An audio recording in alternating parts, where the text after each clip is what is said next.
Have you noticed that there's this startling lack of creativity in the world right now?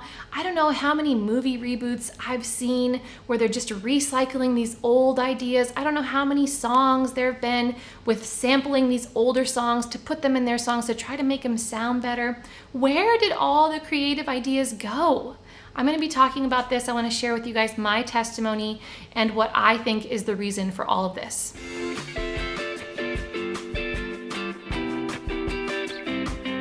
Welcome to Celebration State, where we help Christian creatives to grow in their creativity and in their love for God. Have you noticed this happening? It seems like there are so many reboots, so many different movies that are just recycled old versions of something that was successful before, and what they turn it into is something meaningless and just bad. And the thing that they are getting good at, though, now is depravity. They're putting increasing levels of depravity, increasing characters with no moral responsibility, and just are so selfish instead. So the depravity is actually becoming very creative, but just creativity on its own is not.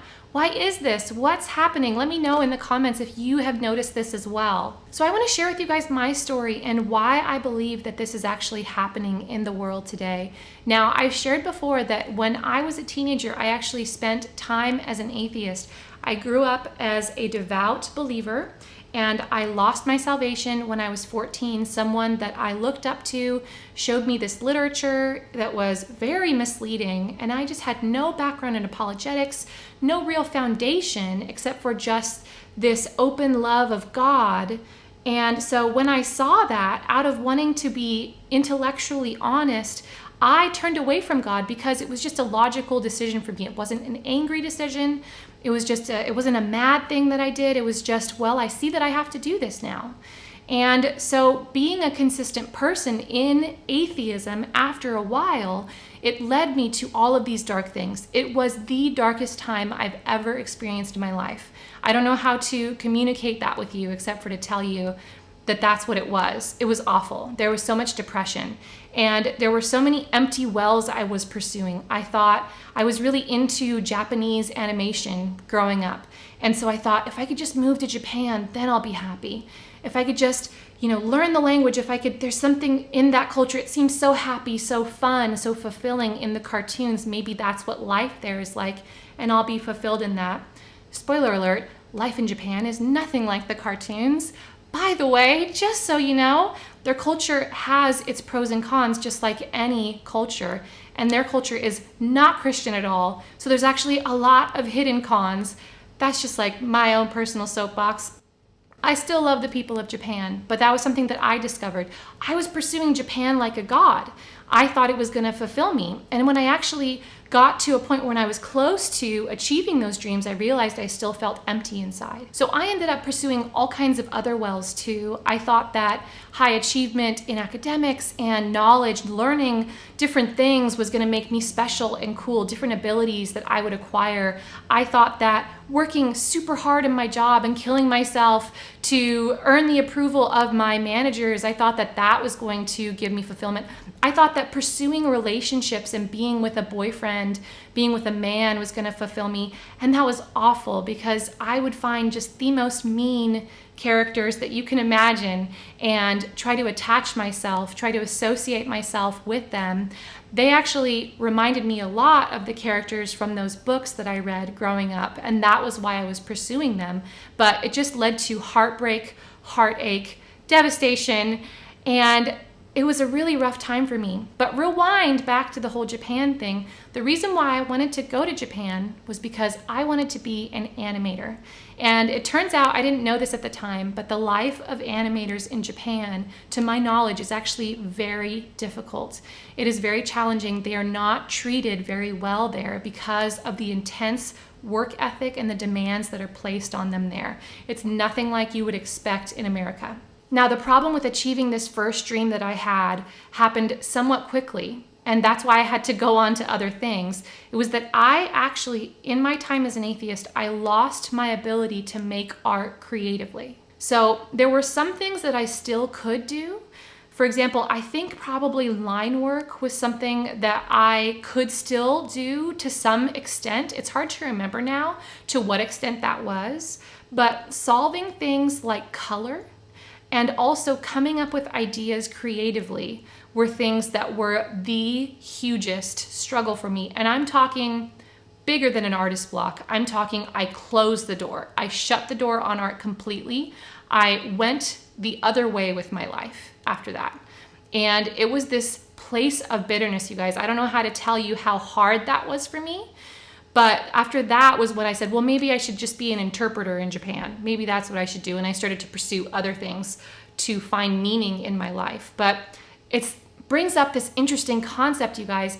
Why did I lose my creativity at that time? Now, I will grant that being with Christ in your heart creates this change that eventually creates this optimal environment for creating art. If you have peace, if you have joy, if you're able to tackle things that come your way without being devastated, this is optimal for a creative environment. And maybe I'll make a video on that someday. But there was something different, you guys. There was some level of creativity that I could not engage in. I could only replicate, and probably not that well, but I couldn't make things up creatively. And that was not something that started to change until after I became a believer. And I just dug my heels in, kicking and screaming. God had to pull me towards that, except for it wasn't really that dramatic. God was very gentle in that process. But still, it was something that I really did not want to do. And it was only out of my obedience to Him and my trust for His plan and what He was doing that I ever sat down with the Lord, turned some worship music on, prayed as hard as I could pray that He would help me, and started to open up those old wounds, try to open up that old door that I'd locked a long time ago. And I was able to break through that day. God gave me the keys that I needed after I was a believer again to begin to make art creatively and to use my art for Him. So you may not believe this, but I actually believe that my creativity comes from God. And my understanding of that, knowing that I'm actually connected through the Holy Spirit living inside of me, dwelling in me, I'm actually connected to the most creative force in the universe. Knowing that actually changed other parts of my life as well. I never thought I would be making music, and then someone told me, well, you actually could because you're connected to the most creative force in the universe. And God knows how to write music, so you could write music too. And so I all of a sudden started making music.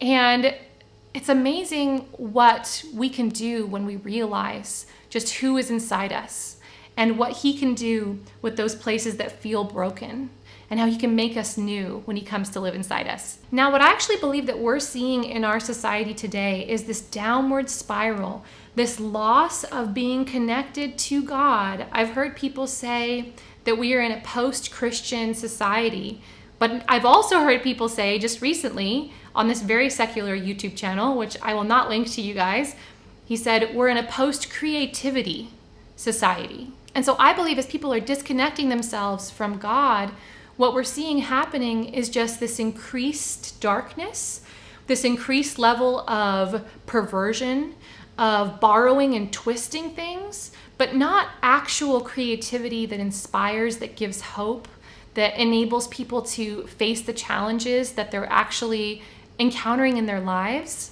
And that's not to say that every creative out there is connected to God. All you have to do is walk into most tattoo parlors and see that people will use art for darkness. And it's sad. And so maybe for them, the mechanical skills that they had to make art were actually greater than what I started with. And maybe that's what they're creating from, or they could actually be tapping into some sort of dark source for their creativity. I'm not really sure. I don't really know. But what I wanted to encourage you guys with is that we have access to the most creative person in the universe. He lives inside of you. He knows what you're doing right now. He knows what you're dealing with. And from that place inside of you, He wants to touch the world. So as Christian creatives, there should be no limitation to the beauty that pours out of our fingertips, that comes out of our minds.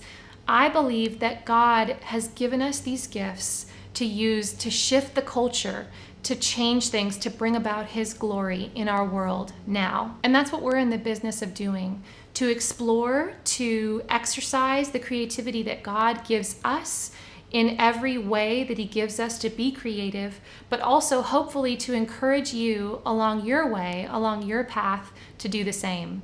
If you want to come on future creative adventures with us, please subscribe and hit that notification bell. Thank you so much for watching. Be so blessed.